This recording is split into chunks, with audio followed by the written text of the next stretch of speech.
Hello दोस्तों, welcome back to my YouTube channel that is patho for me. आप सभी के लिए जो कि पैथोलॉजी सेकंड ईयर का कोर सब्जेक्ट है उसकी अपने throughout the year study करिए। तो दोस्तों, जैसे कि अपने लास्ट वीडियो जो कि अपने दो फीमेल जेनेटिक ट्रैक्ट और मेल जेनेटिक ट्रैक्ट दोनों को जो कि मोस्ट इंपॉर्टेंट ट्यूमर्स थे उन दोनों से रिलेटेड अपन ने कवर करे। आज का जो वीडियो है दोस्तों, एक क्वेश्चन एक particular as a long answer question आपसे यूनिवर्सिटी में पूछा ही जाता है, मतलब पूछा भी गया है और आगे भी पूछा जाएगा। ठीक है, तो वो मैं आज लेके आया हूँ, that is of GIT pathology का है, पॉलिप एंड कोलन कैंसर। ठीक है दोस्तों, ये बहुत इंपॉर्टेंट, इसलिए मैंने सोचा इस पर पर्टिकुलर अलग वीडियो बनाए, थोड़ा जीआईटी में रह गया था। ठीक है, तो आज मैं उसको एज ए स्पेसिफिक लेके आया हूँ अलग से आपके लिए। तब तक दोस्तों, आप जैसे कि अभी आपको अगर मेरा पढ़ाना अच्छा लग रहा हो, जैसे पैथोलॉजी अपन ने जिससे अप्रोक्स अपन 90 वीडियोज़ कवर करने जा रहे हैं। ठीक है, तो आप बिल्कुल दोस्तों, क्योंकि मैं देखता हूँ कि अब मैं पढ़ा तो रहा हूँ, आप भी पढ़ते जा रहे हैं, लेकिन कोई सब्सक्राइब अगर अपने सब्सक्राइबर बढ़ते नहीं, तो आप कोशिश करिए, अगर आप पसंद आ रहा है तो बिल्कुल अपने दोस्तों तक इसको पहुंचाइए और उनसे बोलिए मेरे चैनल को सब्सक्राइब करें, ताकि थोड़ा मुझे भी कॉन्फिडेंस आए और मैं वीडियो बना सकूं। ठीक है दोस्तों, तो चलिए अपन आज का जो अपना टॉपिक है पॉलिप एंड कोलन कैंसर वो अपने स्टार्ट करते हैं, बाकी बातें अपन लास्ट की वीडियो में करेंगे। ठीक है, तो चलिए दोस्तों, जैसे मैं बताऊं आपको polyp and colon cancer most important, आप टिक कर लीजिए, आप 3 स्टार लगा लीजिए। ठीक है, कि पूछा जाएगा आपसे। ठीक है, तो सबसे पहले आप सिंपल मैं आपको पॉलिप की अगर सिंपल डेफिनेशन बताऊँ या फिर पॉलिप होता क्या है, तो that is protrusion of mucosa. जो म्यूकोसा रहती है उसका एकदम बाहर निकल आना ऐसा। ठीक है, तो ये अपना क्या होता है पॉलिप। सीडोपॉलिप इन अल्सरेटिव कोलाइटिस में जैसे आपने पढ़ा होगा, जो कि अपनी एक मेम्ब्रेन डिसीज है, तो वहाँ पर अपन देखते हैं इसको एज एग्जाम्पल पॉलिप। ठीक है दोस्तों, अब इसका क्लासिफिकेशन बताऊँ तो सिंपल क्लासिफिकेशन ज़्यादा है नहीं। पॉलिप क्लिनिकली और मोर्फोलॉजिकल दो तरीके से अपन इसको क्लासीफाई करेंगे। क्लिनिकली बात करूँ मैं पहले, तो दैट इज सेसाइल और पेडंकुलेटेड। ठीक है, जो भी आप बोल सकें। सेसाइल मतलब जिसमें कोई स्टॉक नहीं है, विदाउट स्टॉक, मतलब एज इट इज सिंपल है। ठीक है, सेसाइल होगा। लेकिन पेडंकुलेटेड में आपको स्टॉक भी मिलेगा, मतलब एक तरह से आप जैसे आपके ए है, यहाँ पर आपको स्टॉक भी रहेगा। ठीक है दोस्तों, तो ये दोनों के ऐसे क्लिनिकली आप मैंने क्लासीफाई कर दिया। मॉर्फोलॉजिकली बताऊँ तो न्यू प्लास्टिक और non new plastic. New plastic मतलब मेलिग्नेंसी, तो उसमें क्या आ जाएगा हमारा इडेनोमेटस पॉलिप। नॉन न्यू प्लास्टिक में आपका हाइपरप्लास्टिक, इन्फ्लेमेटरी और हेमाटोमस। क्या हेमाटोमस। ठीक है, अब अपन एक एक करके सभी को थोड़ा अच्छे से देख लेते हैं। हाइपरप्लास्टिक पॉलिप जो कि नॉन न्यू प्लास्टिक का टाइप है, that is the most common site क्या है इसकी, लेफ्ट कॉलन। कहाँ से होता है ये, कॉलन के कौन से, लेफ्ट कॉलन से। ठीक है, एज क्या है 6 to 7 डिकेड, मतलब 60 से 70 ईयर्स की एज में कॉमन देखने को मिलता है। Pathogenesis delayed shedding of cell, जो शेडिंग ऑफ सेल्स होती है वो बहुत लेट होती है। माइक्रोस्कोपी में क्या है, सेरेटेड आर्किटेक्चर ऑफ ग्लैंड्स, मतलब नॉन न्यू प्लास्टिक ऐसा। अब देखिए इसमें दो चीज़ें, आपको जो माइक्रोस्कोपी देखेंगे आप, जो नॉर्मल ल्यूमन रहता है यहाँ पर क्या हो जाएगा, एक स्टार शेप्ड का ल्यूमन हो जाएगा आपको, ये देखिए स्टार शेप्ड का आपको कुछ ल्यूमन इसका देखने को मिलेगा, दैट इज सेरेटेड। ठीक है, लेकिन आप इसकी अगर जब डिफरेंशियल डायग्नोसिस करेंगे तो वहाँ पर sessile serrated adenoma, that is of new plastic. ठीक है, अभी मैंने नॉन न्यू प्लास्टिक बोला ऐसे माइक्रोस्कोपी, लेकिन जब आप इसकी डिफरेंशियल डायग्नोसिस करेंगे तो उसमें आपको क्या मिलेगा, as a sessile serrated adenoma, neoplastic. ठीक है, वो serrated architecture of glands is present in the entire length, पूरी की पूरी जो लेंथ रहेगी उसकी पॉलिप की उसमें रहेगा। तो मोस्ट कॉमन साइट इसकी क्या है, राइट कॉलन। और बाकी जो अपन ने जो सेरेटेड देखा था दैट इज ऑफ क्या था, लेफ्ट कॉलन की, नॉन न्यू प्लास्टिक का है भाई। न्यू प्लास्टिक वाली की क्या है अपनी, राइट कॉलन में। ये तो रही बात अपनी किसकी, अपनी हाइपरप्लास्टिक पॉलिप की। नेक्स्ट देखें इन्फ्लेमेटरी पॉलिप, जो कि वो भी नॉन न्यू प्लास्टिक का टाइप है। उसकी पैथोजेनेसिस क्या है, repeated cycle in injury healing, simple सी है, कुछ भी जब आप इंजरी होती है हीलिंग होती है तो उसमें जो साइकिल चल रही रहती है उनकी। तो most common example solitary rectal ulcer आपको देखने को मिलते हैं, याद रखना बस। ठीक है, माइक्रोस्कोपी आपको मिस्ड इन्फ्लेमेटरी इन्फिल्ट्रेट आपको देखने को मिल जाएंगे। जो नेक्स्ट आता है जो कि थोड़ा इंपॉर्टेंट ज़्यादा है, हेमाटोमस पॉलिप। ठीक है, most common noun new plastic क्या अपना पॉलिप है। इसमें क्या कुछ सिंड्रोम आते हैं, जैसे अपन एक एक करके देख लेते हैं। जैसे पहला है पियोर्स जैगर सिंड्रोम, पी ये बोलते हैं जिसको, ऑटोसोमल डोमिनेंट है। पैथोजेनेसिस क्या है इसकी, LK B1 और STK11 जीन का म्यूटेशन होता है इसमें, STK11 जीन का म्यूटेशन। ठीक है, क्लिनिकली अपन देखें तो मल्टीपल हिमेटोमस पॉलिप, पेरियोरल मेलियोनोसिस और ये क्या mucocutaneous hyperpigmentation and the increase risk of pancreatic breast और थायराइड कोलन कैंसर। तो इसके कुछ क्लिनिकली अगर ये है, अगर किसी को ये डायग्नोस हुआ है तो इसकी कंडीशन ये है कि यहाँ पर रिस्क ऑफ पेंक्रियाटिक ब्रेस्ट और इनकी भी कोलन कैंसर होने के ज़्यादा चांसेस हैं। माइक्रोस्कोपी देखें तो आप इसमें से क्रिसमस टी अपीयरेंस टिक कर लीजिए इसको, इसका कैरेक्टर फीचर क्या है, इसमें क्रिसमस टी अपीयरेंस आपको देखने को मिलेगा। Arborizing pattern of smooth muscle cells with lamina propria, ठीक है। कैसा अपीयरेंस आएगा, क्रिसमस, ठीक है, ठीक है। एज ए जुवेनाइल पॉलिप पे अगर मैं इसको देखूँ, ठीक है, तो जैसे कि जुवेनाइल मतलब बच्चों में तो 5 ईयर से कम में रहेगा। मोस्ट कॉमन साइट रेक्टम होगी। ब्लीडिंग और रेक्टम, जो ब्लीडिंग पर रेक्टम अपन करते हैं, तो वो इसमें देखने को मिलेगी, ठीक है। जुवेनाइल पॉलीपोसिस सिंड्रोम भी रहता है इस केस ऑफ जुवेनाइल पॉलिप में, ठीक है, जो कि क्या एक ऑटोसोमल डोमिनेंट है, और यहाँ पर भी किस जीन का म्यूटेशन है, SMAD2 4 जीन का म्यूटेशन, और 3 to 100 juvenile polyps in rectum आपको देखने को मिलते हैं। माइक्रोस्कोप में आपको सिस्टिकली डायलेटेड सिस्ट देखने को मिलेगी, सिंपल। ये तो रही बात जुवेनाइल पॉलिप का पहला पार्ट, जुवेनाइल पॉलीपोसिस सिंड्रोम। दूसरा क्या है, क्रोनकाइट कनाडा सिंड्रोम, और तीसरा काउडन सिंड्रोम। ये आपसे जनरली पूछता नहीं है, जुवेनाइल पॉलिप अगर क्वेश्चन आए तो ठीक है, लेकिन आपको अगर पॉलिप पर क्वेश्चन आता है पर्टिकुलर, तो आपको इसमें जुवेनाइल पॉलिप के टाइप्स भी लिखने पड़ेंगे, ठीक है। तो क्रोनकाइड और काउडन भी आप लिख सकते हैं। क्रोनकाइड का कनाडा सिंड्रोम जो है, इसमें स्किन, हेयर और नेल्स, इनकी एट्रोफी, पिगमेंटेशन लॉस वगैरह देखने को मिलता है, मतलब डर्मेटोलॉजिकल प्रॉब्लम भी होती है, ठीक है दोस्तों। काउडन सिंड्रोम आप बात करूँ तो यहाँ पर किसका क्रोमोसोम, जो P10 जीन ऑन क्रोमोसोम 10 पर आपको इसका म्यूटेशन होगा। क्लिनिकली पॉलिप, थायरॉइड ट्यूमर और एंडोमेट्रियल कैंसर में आपको देखने को मिलते हैं, क्या, काउडन सिंड्रोम, ठीक है। ये तो बात रही अपनी नॉन न्यूप्लास्टिक, जो भी अपना पॉलिप है। न्यूप्लास्टिक पॉलिप की मैं बात करूँ, जिसमें अपन एडिनोमेटस मेन पढ़ते हैं, जिसका अलग टाइप है ट्यूबुलर विलस और ट्यूबुलोविलस। मतलब ट्यूबुलर एकदम प्लेंटी ऑफ ग्लैंड्स, बहुत सारे ग्लैंड रहेंगे, और विलस मतलब विलाई लाइक, फिंगर लाइक ऐसे रहेंगे, ठीक है। जो मोस्ट मॉलिग्नेंट कौन सी अपने ब्लस टाइप, और ट्यूबुलोविलस मतलब जिसमें दोनों रहेंगे, ठीक है। तो एक बेसिक डिफरेंस है एडिनोमेटस का, ठीक है। आगे चलते हैं अपन, क्या, फैमिलियल एडिनोमेटस पॉलिपोसिस, ठीक है। ये भी ऑटोसोमल डोमिनेंट है, जिसकी पैथोजेनेसिस क्या है, antigen presenting gene on chromosome 5 get mutated with multiple polyps, ठीक है। डायग्नोस्टिक क्राइटेरिया, आप जब फैमिलियल एडिनोमेटस पॉलिपोसिस का करेंगे तो इसमें मोर देन 100 पॉलिप आएंगे। Congenital hypertrophy of retinal pigmentation epithelium, ठीक है, पिगमेंट एपिथेलियम, ठीक है। तो आपको एक कंडीशन मिलेगी एज ए डायग्नोसिस जब आप करेंगे, ठीक है। लेकिन इफ़ देयर इज एटीन्यूटेड पॉलिप या फिर फैमिली एडिनोमेटस पॉलिपोसिस होगी तो वहाँ पर 30 पॉलिप मिलेंगे, जैसे एडिन्यूटेड है। तो अगर अनट्रीटेड लेफ्ट तो lead to 100% of colon cancer. तो ये पॉलिप भी एक तरह से ज़रूरी है, प्रोट्रूजन ऑफ जो म्यूकोसा होता है वो भी ट्रीटमेंट उसका ज़रूरी है। अब इससे FAP से कुछ रिलेटेड, फैमिली एडिनोमेटस पॉलिपोसिस से कुछ रिलेटेड सिंड्रोम है, गार्डन सिंड्रोम, टर्कोट सिंड्रोम, तो दोनों में आपके बीच में डिफरेंस है। ये मल्टीपल रहता है, ये भी मल्टीपल रहेगा। यहाँ भी यहाँ पर बोन ट्यूमर देखने को मिलेगा, यहाँ पर ब्रेन ट्यूमर मिलता है, डेस्मर ट्यूमर भी रहता है, एपिडर्मल सिस्ट भी रहती है, थायरॉइड लीजन भी होंगे। यहाँ पर ब्रेन ट्यूमर जो कि मेनली ग्लायोब्लास्टोमा या फिर मेडुलोब्लास्टोमा देखने को मिलता है। तो दोनों के आप टाइप लिखने, ठीक है। तो जैसे क्वेश्चन आपका पॉलिप ऑफ GIT ऐसे कुछ पॉलिप पे ही क्वेश्चन आएगा, जिसमें आपको सारे पॉलिप के टाइप लिखने पड़ेंगे, दोनों क्लासिफिकेशन, चाहे जुवेनाइल की बात हो, न्यू प्लास्टिक की बात हो, नॉन न्यू प्लास्टिक पॉलिप की बात हो, ठीक है दोस्तों।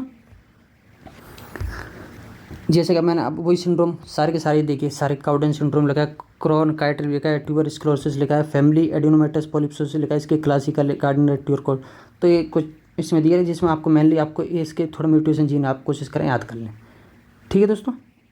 बाकी तो मैंने आपको मोस्टली कवर करा दिया है, ठीक है। देखिए मैं कुछ चार्ट इसलिए डाल देता हूँ ताकि आपको हाँ लगे कि ये तय, देखिए आपको थोड़ा कॉम्प्लिकेटेड दिख रहा है, तो अपन ने थोड़ा इसको इजी फॉर्म में ऐसा लिख लिया कि आप वहाँ पर लिख पाएँ एग्जाम में, ठीक है दोस्तों।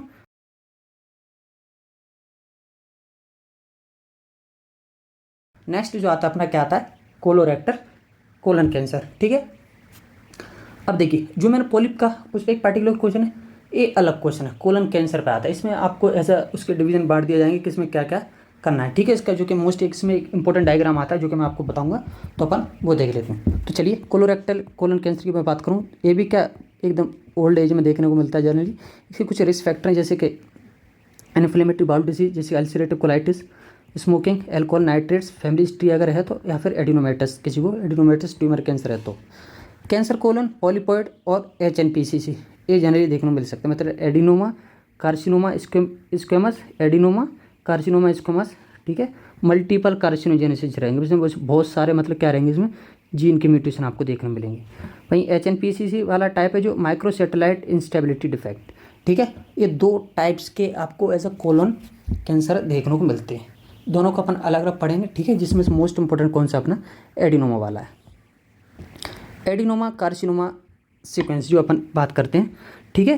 तो जैसे इसमें मैं आपको एक डायग्राम मैंने आपको बनाया प्रॉपर, मैं आपको अच्छे से बताऊंगा ताकि अच्छे से आपको समझ पड़े। सबसे पहले that is example of multiple carcinogenesis, मतलब मल्टी जीन्स आर इन्वॉल्व, कैसे वो मैं बता देता हूँ। ये देखिए,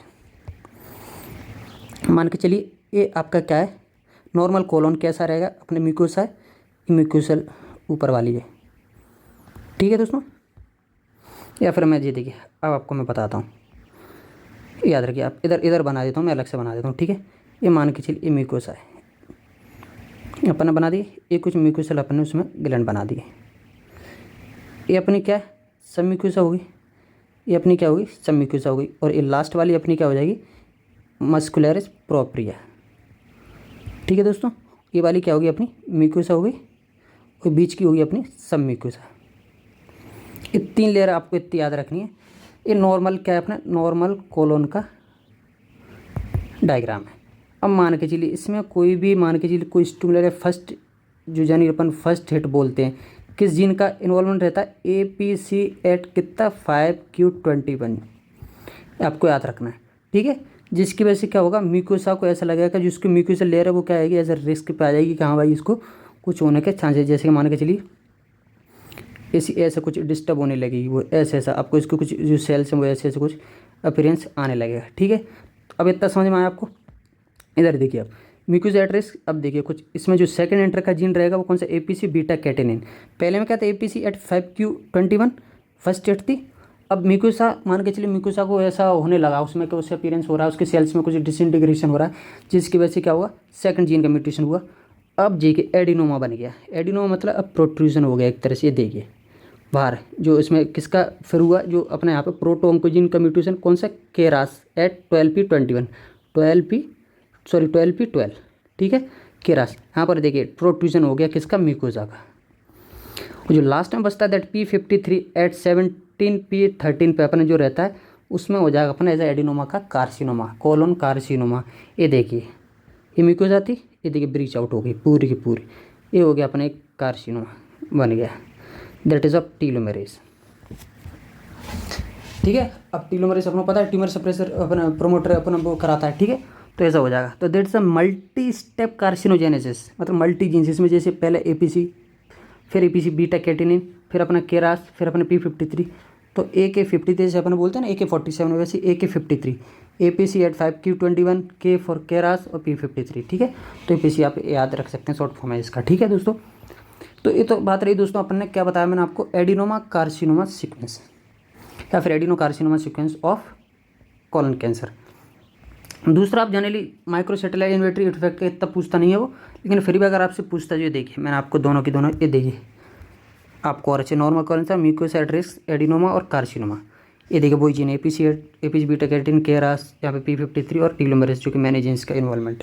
इस वजह से अपन ने इसको क्या बोल दिया, एडिनोमा कार्सिनोमा सीक्वेंस, ठीक है। जो नेक्स्ट वाला है, जो कि अपन ने क्या बोलते हैं, mismatch repair pathway of colon carcinogenesis.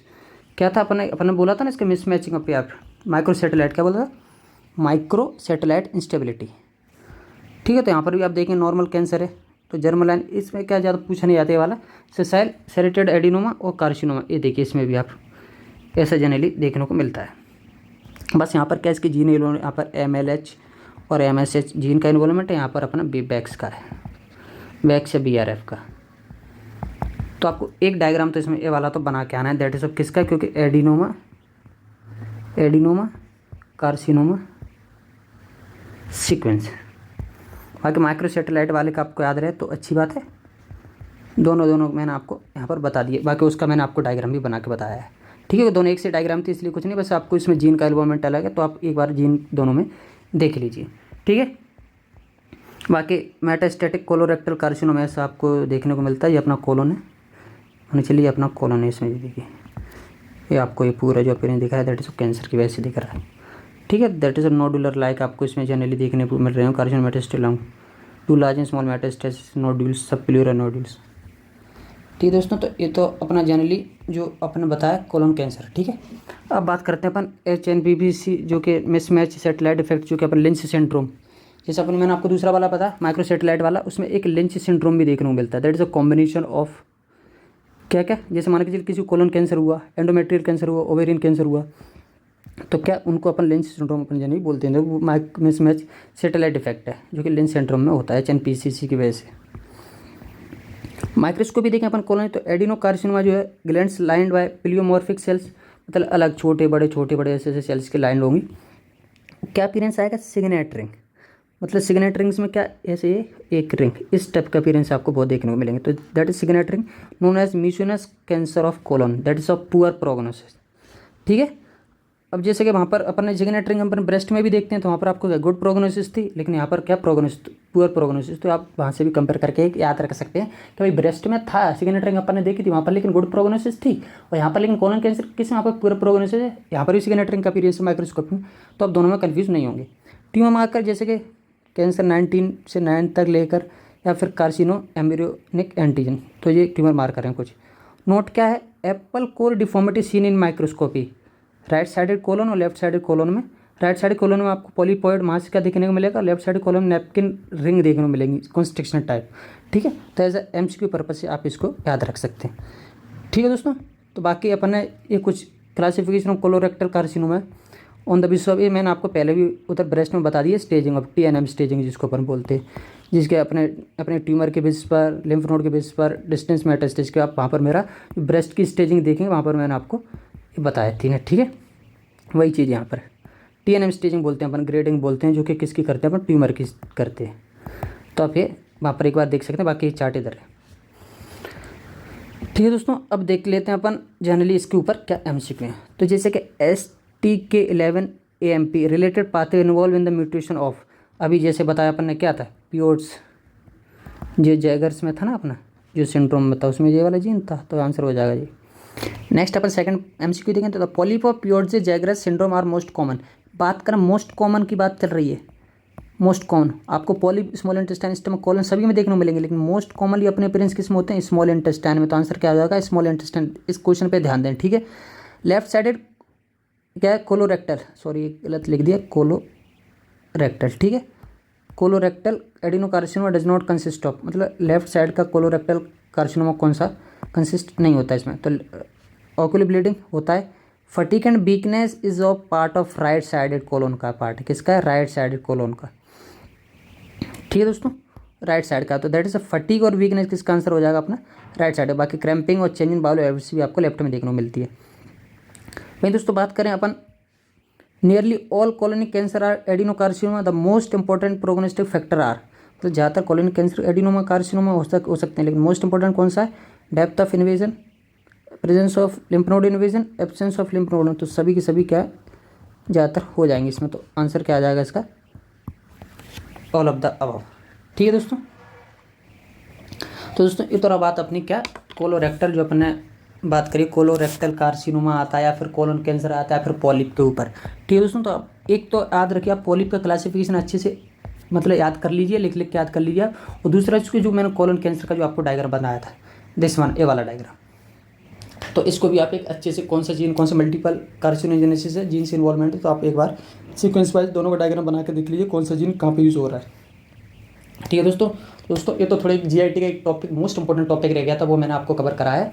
बाकी नेक्स्ट वीडियो अपन बहुत जल्दी मिलेंगे। तब तक दोस्तों अगर आपको मेरा पढ़ाना अच्छा लग रहा हो, जैसे मैंने स्टार्टिंग बोला, तो आप बिल्कुल इस चैनल को सब्सक्राइब कीजिए और पूरी पैथोलॉजी पढ़ने का आप अपना एक बेनिफिट लीजिए। आपको रॉबिन्स सब पढ़िए, हर्समोन पढ़िए, जो भी आप बुक पढ़ रहे हैं अच्छे से उस बुक को जरूर पढ़िए वीडियो देखने के बाद। ठीक है। जैसे मैं रॉबिन आपको पहले रॉबिन्स पढ़ता हूँ, मैं फिर MCQ बनाता हूँ, इसमें से क्रॉस चेक करता हूँ कहीं कुछ गलत तो नहीं पढ़ा रहा कभी, कि हाँ थोड़ा बहुत एग्जैक्ट, थोड़ा बहुत ऊपर गलत होता है, तो आप एक बार बुक पढ़ेंगे तो वहाँ से भी आप थोड़ा आपको, ताकि आपका कंसेप्ट गलत ना हो। ठीक है दोस्तों, इसलिए मैं आपको बुक पढ़ने की बोलता हूँ। कुछ चीज़ें मेरे से भी रह जाती हैं, तो आप एक बार बुक पढ़ेंगे तो वो आपकी वो भी कवर हो जाएंगे। ठीक है दोस्तों। तो बाकी नेक्स्ट वीडियो में अपन जल्दी मिलेंगे, तब तक आप पढ़ते रहिए अपना पॉलिप और कोलन कैंसर की pathology. Thank you so much दोस्तों, मिलते हैं फिर नेक्स्ट वीडियो में।